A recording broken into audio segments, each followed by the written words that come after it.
Hello, જય માતાજી. સચ્ચે લરસદી પિથોરા ડાડા. હું ધનુબા સુડા, ગામ બિદરાથી. આપણે કરીએ આજે શાક પાલક સોવા.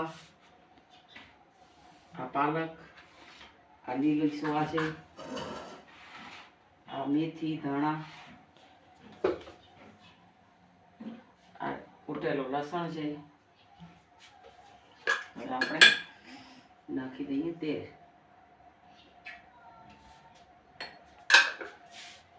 નાખી દીધું તેલ. એમાં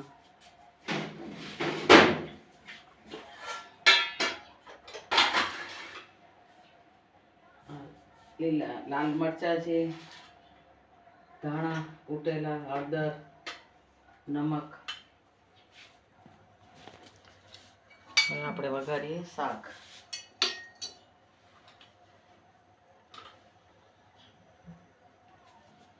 હજી આપણે તેલ આવી નથી ગયું. તેલ આવી જાય એટલે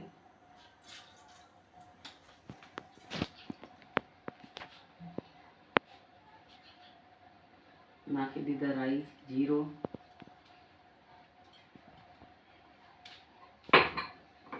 આપણે આ પાલક લીલી પાલક લીધી છે, આ સોવા લીધા છે લીલા, આ લીલી મેથી લીધી છે, એમાં લીલું લસણના પાન નાખ્યા છે.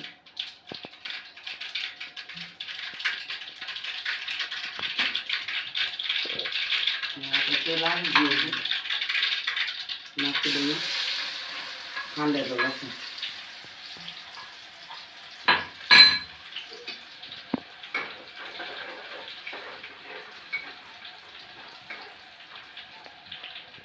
આપણે લસણ નાખી દીધું છે. લસણ આ બ્રાઉન કલરનો થઈ ગયો છે.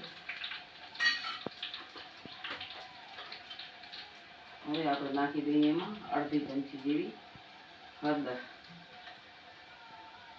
2 ચમચી આપણે કૂટેલા મરચાં નાખી દઈએ.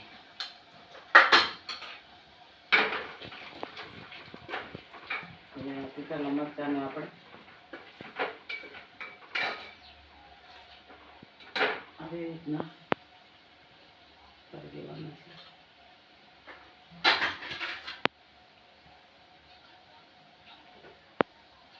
હવે આપણે પહેલા નાખી દઈએ પાલક.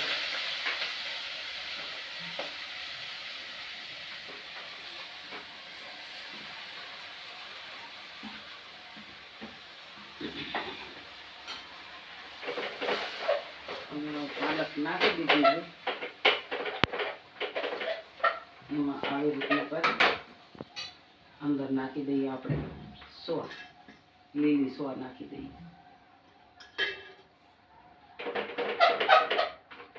હવે લીલી સોવાને આપણે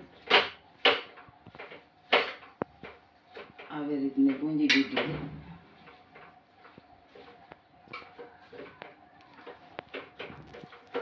હવે આપણે નાખી દઈએ એમાં મેથી.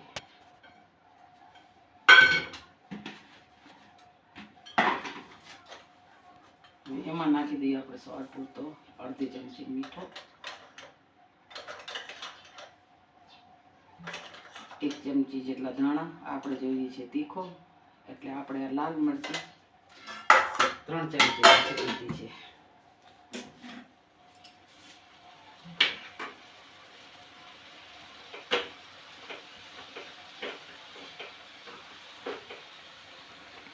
આપણે નાનું વાસણ એટલા માટે લીધું છે કે આમાં સરખું બફાઈ જાય શાક.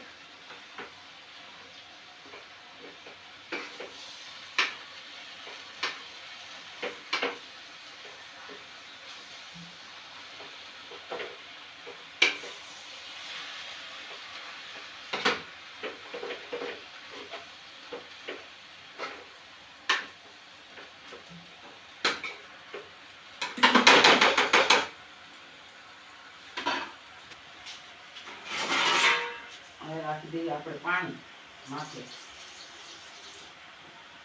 આ પાણી રાખી દીધું છે એટલે આપણે મઠિયાના જેમ બફાઈ જશે.